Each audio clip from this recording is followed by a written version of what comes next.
पहले आप ये वीडियो देखिए, बाकी बात इसके बाद में करते हैं। जब मैं इस्लाम में आया तो कई मसाजिदों में जहाँ कम इल्मी के लोग शिकार थे, वो मुझे बार बार ये कहते थे तुम कैसे कुरान को छू सकते हो, तुम पाक नहीं हो, तुमने खतना नहीं करा। अपने वालों से तो दूर हो चुके थे, लेकिन जिसमें आया था उन लोगों में भी एतमाद जमाना बहुत मुश्किल था कि वाकई में मुसलमान हो चुका हूँ। अब मेरा इरादा किया कि खतना करूँ, क्योंकि इस उम्र में खतना करवाना पॉसिबल नहीं था, सर्जरी ही एक ऑप्शन था। मुझे याद आ रहा है चूड़ी में बेचता था और उस वक्त में मेरे पास इतने पैसे भी नहीं थे। डॉक्टर के पास गया, मैंने उसको अपनी कंडीशन बताई। इंसानियत तो ये होनी चाहिए थी कि वो बोलते नहीं भाई चलो अल्लाह की रज़ा के लिए मैं आपका खतना कर दूंगा। दरअसल ऐसा नहीं हुआ। उस वक्त में गालिबन आज से 15-16 साल पहले उन्होंने 14 या 1500 के करीब का मुतालबा किया था। मैंने 2-3 दिन लग करके फेरी करके सारे पैसे जमा करके मैंने उनको पेश कर दिए कि ये लो खतने के पैसे, आप मुझे खतना कर देना। उन्होंने बहरहाल सर्जरी किया, ऑपरेशन किया। सुबह का वक्त था सर्जरी का और मेरी नींद जो खुली, मैं बेहोश था। उसके बाद गालिबन ईशा के करीब वक्त होगी। नर्स कुछ देर के बाद आती, डॉक्टर साहब ने कहा है बेड खाली कर दो। मैं बोला कि अब मेरी सर्जरी हुई, पैर फैला हुआ, मैं कैसे हिलूंगा, कैसे जाऊंगा, क्योंकि मैं तो किराए में रूम में रहता था, वहां से गालिबन 5-6 किलोमीटर दूर में रहता था। अब मैं कैसे जाता, सारे पैसे तो मैंने दे दिए थे ऑपरेशन के लिए। वो एक बार आई, 2 बार बेहोशी में मैं बार बार सो जा रहा था। हॉस्पिटल से बाहर निकलते निकलते मुझे कमोबेश 15 से 20 मिनट हो गए रुकते रुकते बैठते बैठते। वो जो दर्द था ना, वो दर्द को मैं नहीं बता सकता आपको। कितनी तकलीफ और कितनी शदीद, क्या करूँ क्या नहीं करूँ समझ ही नहीं आ रहा है। रूम तक कैसे पहुंचूं। बहरहाल हिम्मत जुटाई, किसी न किसी तरीके से उठा और उठने के बाद जो है मैं सोचा चल के जाऊंगा, क्योंकि लिफ्ट भी नहीं मांग सकता था। वो 5 किलोमीटर का जो सफर है ना, आप यकीन जानेंगे, मेरा रब देख रहा है, बाकी मेरे दिल के हालात से वाकिफ हो, मेरे एक एक आह को, एक एक मेरी तकलीफों को सुनता है। मैं आपसे शेयर कर रहा हूँ सिर्फ उस शख्स को जवाब देने के लिए। वहां से मुझे घर पहुंचते कमोबेश 5 से 6 घंटे लग गए। जब तक रूम पे पहुंचा मेरे टाके फट चुके थे, ब्लीडिंग शुरू हो चुकी थी। मैंने अपने कुर्ते के कपड़े को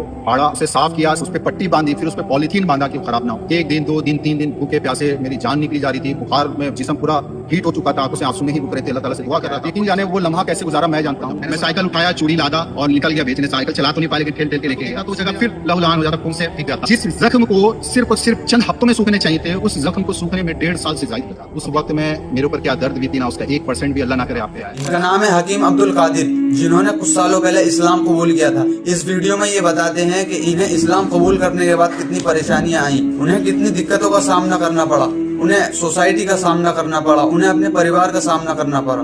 देखें, हमें तो अल्लाह ने मुसलमान घर में पैदा कर दिया, इस वजह से हमारे दिलों के अंदर वो इस्लाम की चाहत नहीं है, वो अल्लाह से प्यार नहीं है। लेकिन जो लोग गैर मुस्लिम से मुसलमान बनते हैं, उनसे इस्लाम की अहमियत पूछो, उनसे इस्लाम का दर्जा पूछो, इस्लाम क्या है। एक आदमी जो अपने परिवार को अपना दुश्मन बना लेता है, अपनी सोसाइटी को अपना दुश्मन बना लेता है, अपने रिश्तेदारों को अपना दुश्मन बना लेता है, अपनी जान की बाजी खेल कर वो इस्लाम में आता है।